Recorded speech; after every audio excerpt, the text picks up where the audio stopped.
Hello students. इस lecture में हम इलेक्ट्रोस्टैटिक का एक बहुत इंपॉर्टेंट टॉपिक पढ़ रहे हैं, इलेक्ट्रिक डाइपोल। इलेक्ट्रिक डाइपोल का इंपॉर्टेंस फिजिक्स में ही नहीं, केमिस्ट्री में भी है।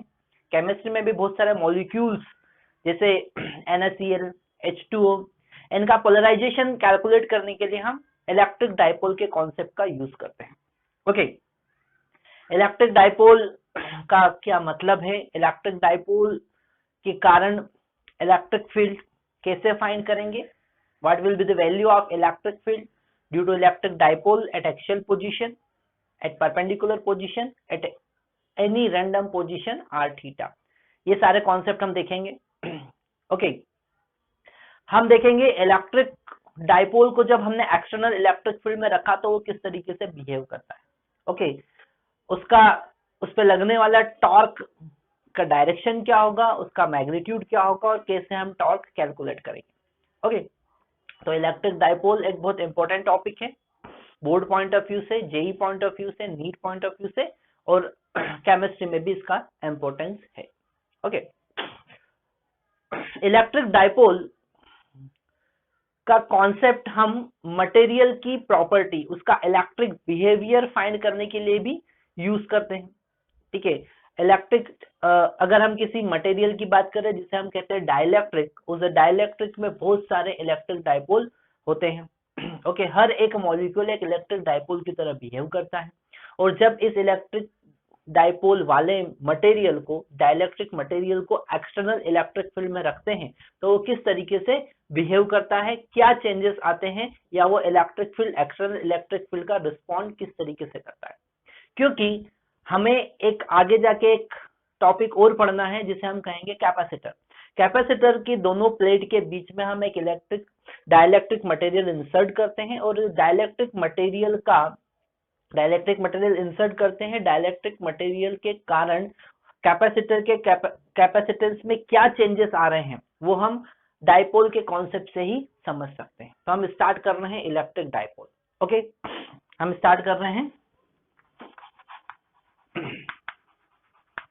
Electric dipole.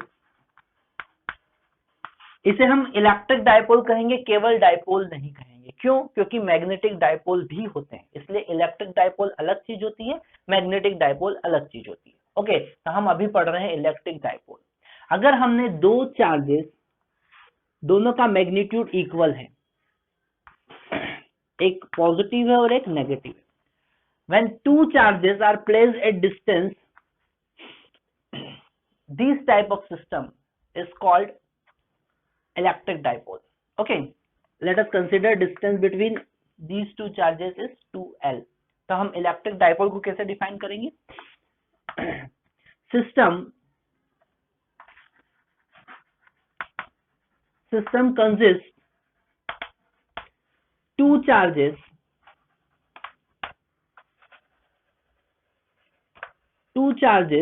of equal polarity, sorry, of equal magnitude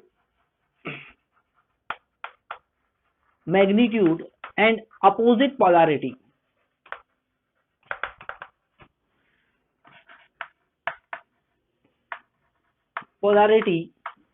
Placed at some distance.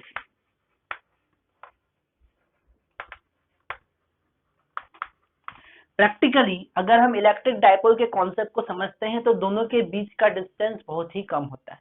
तो हम ऐसा भी लिख सकते हैं, when two charges of equal magnitude but opposite in polarity placed at a very small distance, this type of system is called electric dipole. Okay, तो ऐसे system को हम इलेक्ट्रिक डाइपोल कहेंगे। एग्जाम्पल कुछ देखते हैं, जैसे हमारे पास में सोडियम क्लोराइड का एक मॉलिक्यूल है, तो सोडियम क्लोराइड के क्लोरीन पर पार्शियली नेगेटिव चार्ज होता है और सोडियम पर पार्शियली पॉजिटिव चार्ज होता है, तो ये इलेक्ट्रिक डाइपोल की तरह बिहेव करता है। Okay, same as it is अगर हम H2O की बात करें, वाटर मॉलिक्यूल की बात करें, तो हाइड्रोजन पर पार्शियली पॉजिटिव चार्ज होगा और ऑक्सीजन पर पार्शियली नेगेटिव चार्ज होगा।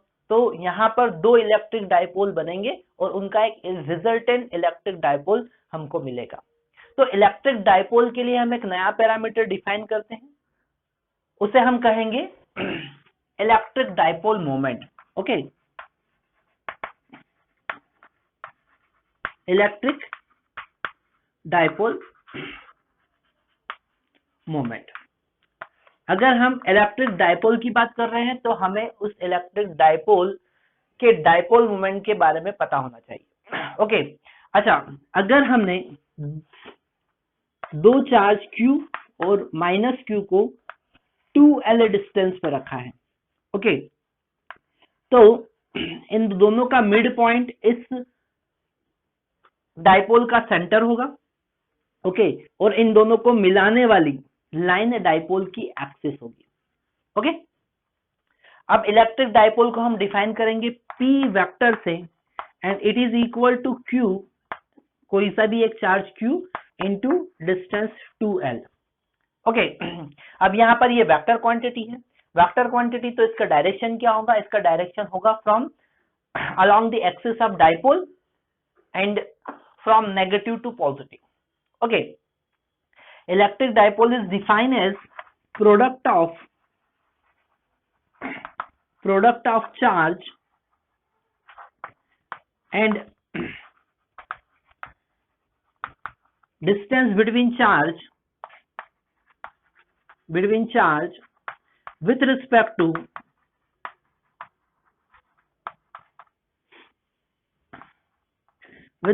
to negative charge।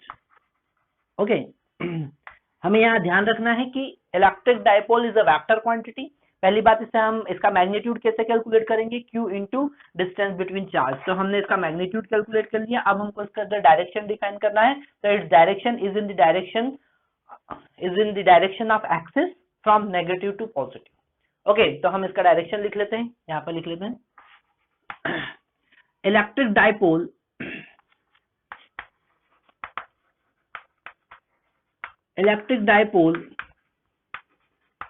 is a vector quantity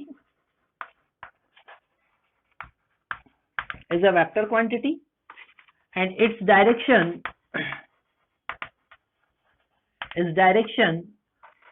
along the axis of dipole from negative to positive charge. Okay, तो यहाँ पर इलेक्ट्रिक डाइपोल का direction from negative to positive, मतलब ये हमको मिला P वेक्टर।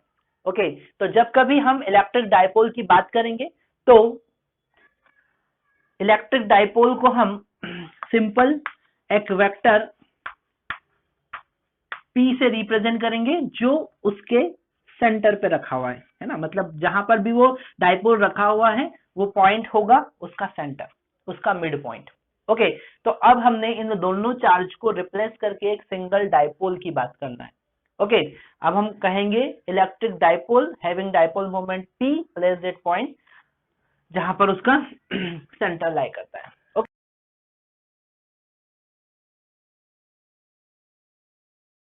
तो हम देख रहे हैं electric dipole.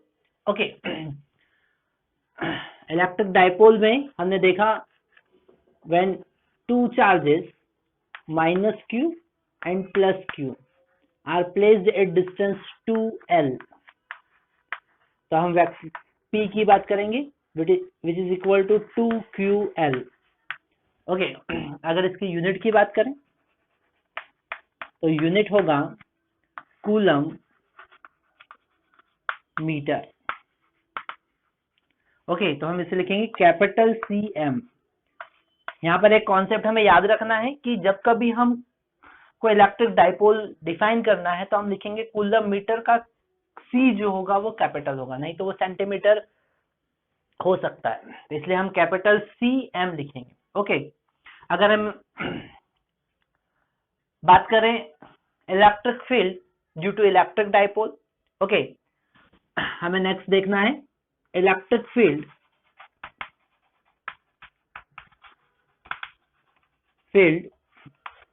Due to dipole. Okay, तो यहां पर हम 3 केसेस देखेंगे। अगर हमने एक इलेक्ट्रिक डाइपोल, इसका सेंटर O पर है और इसकी एक्सिस के अलोंग ही हम किसी पॉइंट P पर डाइपोल के कारण इलेक्ट्रिक फील्ड कैलकुलेट करते हैं, तो इस पोजीशन को हम कहेंगे axial position. Okay, axial position. अगर हम इसके सेंटर से इसकी एक्सिस के परपेंडिकुलर ऊपर जाते हैं, मान लेते हैं x डिस्टेंस ऊपर गए, तो यहां पर इलेक्ट्रिक फील्ड कैलकुलेट करना है हमें, इसे हम कहेंगे परपेंडिकुलर पोजीशन। ओके, क्या कहेंगे? परपेंडिकुलर या फिर इक्वेटोरियल, इक्वेटोरियल पोजीशन, या फिर हम कहेंगे broadside position, broadside position. Okay, तीनों में से कुछ भी कह सकते हैं। ओके, क्वेश्चन में कुछ भी आ सकता है। Find electric field at perpendicular position, या फिर इक्वेटोरियल पोजीशन, या फिर ब्रोडसाइड पोजीशन। अच्छा, हमें एक और केस देखना है। अगर हमने कोई पॉइंट ले लिया, मान लेते हैं यहाँ पर पॉइंट लिया हमने P, और इस पॉइंट को इसके सेंटर से ज्वाइन किया, तो ये जो वेक्टर मिला हमको R वेक्टर, पोजीशन वेक्टर, और इसका एंगल है थीटा, तो इस पॉइंट को कहेंगे R कॉमा थीटा, और यहाँ R कॉमा थीटा पर भी हमें इलेक्ट्रिक फील्ड कैलकुलेट करना है। तो जब हम electric field at axial position, electric field at perpendicular position, इस electric field at axial position को हम ऐसा E पैरेलल डिफाइन करेंगे, परपेंडिकुलर पोजीशन को हम लिखेंगे E परपेंडिकुलर। ओके, इनकी हेल्प से हम किसी भी पॉइंट पर इलेक्ट्रिक फील्ड कैलकुलेट कर सकते हैं। क्यों? क्योंकि इलेक्ट्रिक डाइपोल एक वेक्टर क्वांटिटी है, इसे हम 2 पार्ट में रिजॉल्व कर सकते हैं। ओके, तो वो सारे केसेस हमको देखना है, तो हम स्टार्ट कर रहे हैं सबसे first electric field at perpendicular, electric field at axial position. Okay, देखते हैं।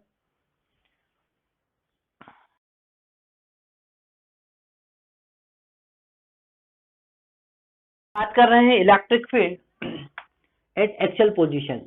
ओके, हमने एक -q और q चार्ज, जिन दोनों के बीच का डिस्टेंस है 2l, और हमको इलेक्ट्रिक फील्ड फाइंड करना है। हम एक्सिस के अलोंग ही आगे गए किसी पॉइंट P पर, और इस पॉइंट P का डिस्टेंस x है फ्रॉम सेंटर। ओके, तो यहाँ पर 2 चार्ज है, एक पॉजिटिव चार्ज, एक नेगेटिव चार्ज है, और दोनों की इलेक्ट्रिक फील्ड को हमको का वेक्टर एडिशन करना पड़ेगा। तो electric field due to positive charge will be along, इस पॉइंट को हम B कंसिडर करते हैं, इसको A कंसिडर करते हैं, इसको O कंसिडर करते हैं। तो along OP, E due to positive charge और E due to negative charge will be opposite to the OP। Okay, मतलब दोनों का मैग्नीट्यूड फाइंड करके हमको अल्टीमेट सब्ट्रैक्ट करना है। तो सबसे पहले हम कैलकुलेट करते हैं electric field due to positive charge. Electric field due to positive charge क्या होगा? हमको पता है electric field due to point charge is equal to Q divided by 4πε0 R होता है। तो Q डिवाइडेड बाय 4πε0 R का वैल्यू कितना है? सेंटर से डिस्टेंस x है, तो +4 से कितना, ये डिस्टेंस कितना हो जाएगा? इस P पॉइंट का ये डिस्टेंस होगा x माइनस एल। ओके, हम लिखेंगे x minus L whole square. ये electric field due to positive charge हमने कैलकुलेट किया। अब हम बात करेंगे electric field due to negative charge, तो वो होगा Q डिवाइडेड बाय 4πε0। डिस्टेंस कितना होगा? यहां से B पॉइंट से P पॉइंट का डिस्टेंस हो जाएगा x प्लस एल, ये L और एड हो जाएगा, तो x plus L whole square. Okay, net electric field क्या होगा? Net electric field at axis is electric field due to positive minus electric field due to negative. तो यहाँ पे वैल्यू पुट कर देंगे। Electric field due to positive हमको मिला Q divided by 4πε0 x minus L का whole square minus Q divided by 4πε0 x plus L का whole square. Okay, यहाँ पर Q डिवाइडेड बाय 4πε0 कॉमन है, तो दोनों में से कॉमन आउट ले लेंगे। तो net electric field at parallel या axial position is Q divided by 4πε0 हमने कॉमन लिया, ब्रैकेट में हमको मिला 1 divided by x minus L whole square minus 1 divided by x plus L whole square. हम स्क्वायर ओपन करेंगे और क्रॉस मल्टीप्लीकेशन या एलसीएम लेंगे तो हमको फाइनल मिलेगा q divided by 4 pi epsilon naught square bracket किया तो x प्लस एल का whole square x square plus L square plus 2xl minus x square minus L square plus 2xl हो जाएगा क्योंकि यहाँ पर माइनस 2xl होगा जो कि माइनस के मल्टीप्लीकेशन के कारण प्लस हो जाएगा। ओके, डिनोमिनेटर में हमको मिलेगा x minus l into x plus L whole square. Okay, ऐसा लिख सकते हैं हम। तो नेक्स्ट यहाँ पर एक्स स्क्वायर से x square l square cancel होगा और 2xl प्लस 2xl 4xl होगा तो अल्टीमेट हमको मिलेगा 4ql into x divided by 4 pi epsilon naught x minus a minus b into a plus b a square minus b square तो हम इसे लिख सकते हैं x square minus L square whole square. So this is the electric field at parallel या parallel electric field along the axis. Okay, यहाँ पर हम 4ql को 2 into 2ql भी लिख सकते हैं और 2ql को हम लिखेंगे p। ओके, तो एक्सिस पर नेट इलेक्ट्रिक फील्ड जो होगी electric field at axis will be 2px divided by 4 pi epsilon naught x square minus l square whole square। Okay, तो ये जो रिलेशन आया है हमारे पास बहुत इंपॉर्टेंट रिलेशन है, इसे हमें याद रखना है क्योंकि इस पे बेस्ड न्यूमेरिकल हम करेंगे और इसका डेरिवेशन बोर्ड में भी आता है। ओके, नेक्स्ट हम इसके कुछ केसेस देखते हैं। अगर यहाँ पर x L के कंपैरिजन में बहुत ही बड़ा है, x is very very greater than L, क्योंकि हमने जब इलेक्ट्रिक डाइपोल की कंडीशन देखी थी तो when two charges are of equal magnitude but opposite in polarity place at a very small distance, दोनों के बीच का डिस्टेंस बहुत ही कम होता है। तो अगर ऐसे यहाँ पर हम x का वैल्यू L के कंपैरिजन में बहुत ज्यादा कंसिडर करें तो केस क्या होगा जरा देखते हैं। तो हमने देखा electric field due to dipole, यहाँ पर माइनस क्यू चार्ज रखा हुआ है, यहाँ पर प्लस क्यू चार्ज रखा हुआ है और ये एक्सियल पोजीशन पर electric field along the axis ही होगी, अलोंग द पी, और वो इलेक्ट्रिक फील्ड होगी at the axis is equal to 2p x divided by 4 pi epsilon naught x square minus L square whole square. इसमें special case देखेंगे when x is very very greater than l। Okay, so electric field at axis will be 2p x divided by 4 pi epsilon naught। यहाँ x square के comparison में l square को हम neglect कर सकते हैं तो हमको मिलेगा x raised to power 4। Okay, तो electric field at axis will be 2p divided by 4 pi epsilon naught x cube। Maximum places पे आपको x को हमको r से रिप्लेस करना पड़ेगा क्योंकि हम डिस्टेंस x नहीं r कंसिडर करेंगे। ओके, तो हमारे पास में इलेक्ट्रिक फील्ड होगी 2p divided by 4 pi epsilon naught x cube या r क्यूब। ओके, यहाँ पर अगर इसे वेक्टर फॉर्म में लिखेंगे हमको पता चल रहा है यहाँ पर कि इलेक्ट्रिक फील्ड की डायरेक्शन p के अलोंग ही है, मतलब p जिस डायरेक्शन में उसी डायरेक्शन में इलेक्ट्रिक फील्ड है। तो electric field at axis is equal to 2p vector divided by 4 pi epsilon naught x cube. Okay, this is the vector form of electric field at axis.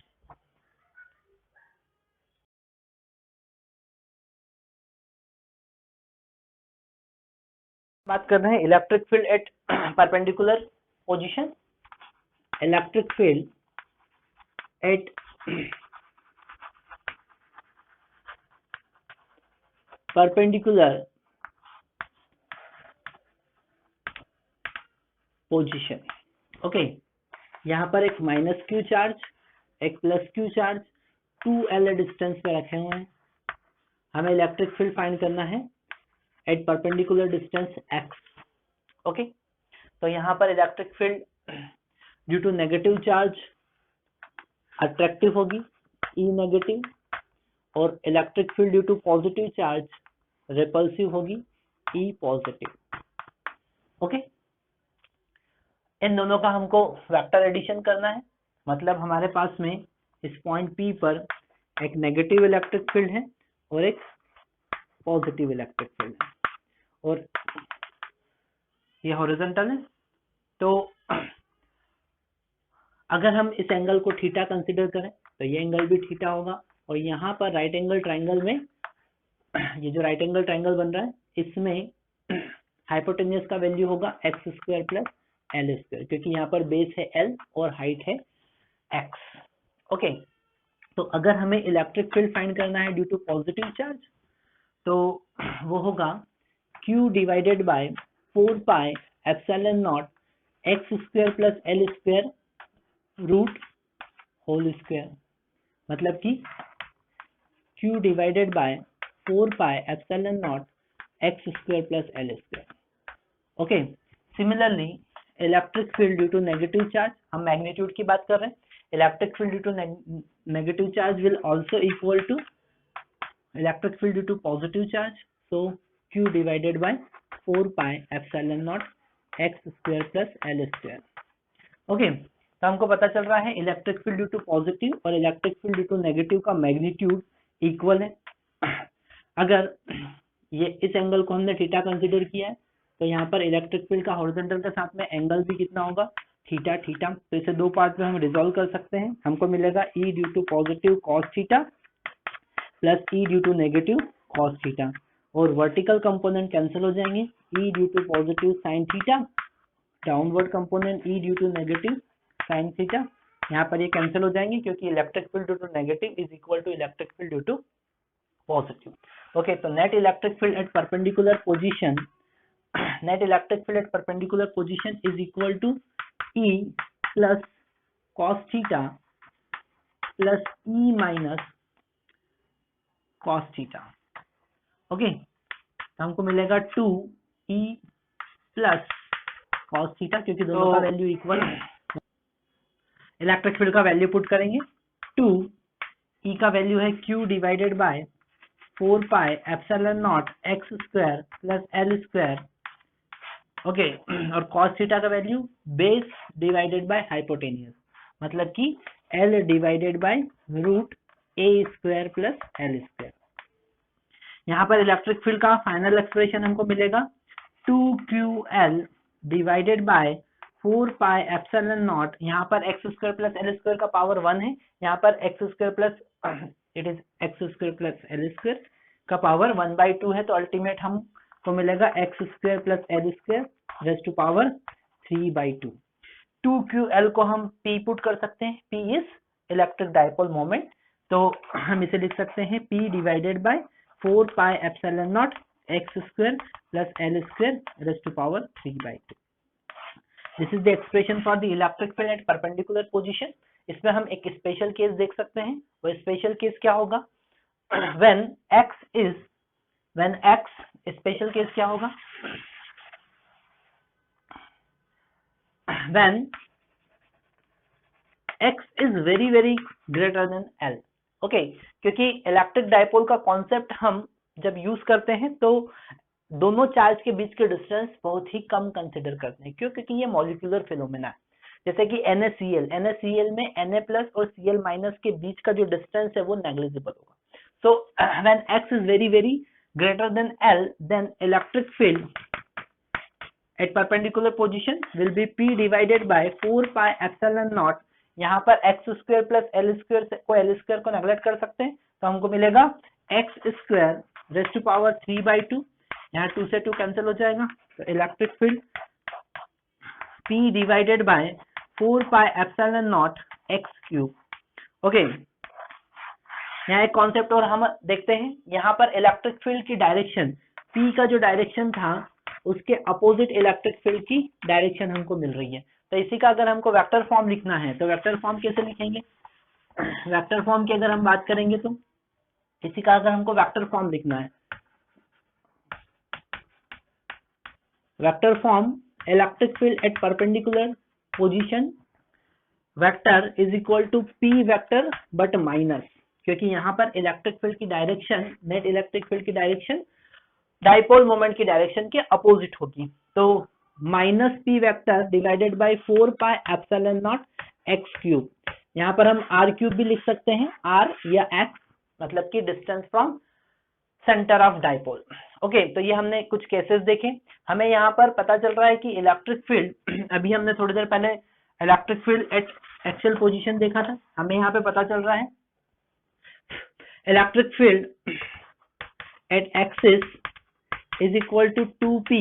अगर magnitude को हम compare करें तो 2p divided by 4 pi epsilon naught x cube, and electric field at perpendicular position p divided by 4 pi epsilon naught x cube. अगर दोनों का ratio लेते हैं तो electric field at axis divided by electric field at perpendicular is equal to 2। मतलब कि हमको पता चल रहा है कि electric field at axis is twice electric field at perpendicular position.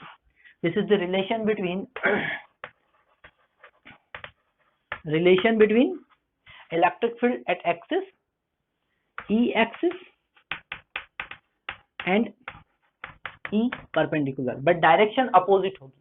जो एक्सियल पर इलेक्ट्रिक फील्ड की डायरेक्शन होगी उसके अपोजिट डायरेक्शन में electric field at perpendicular position होगी। ओके, तो ये सारे कॉन्सेप्ट हमने देखे। Thank you.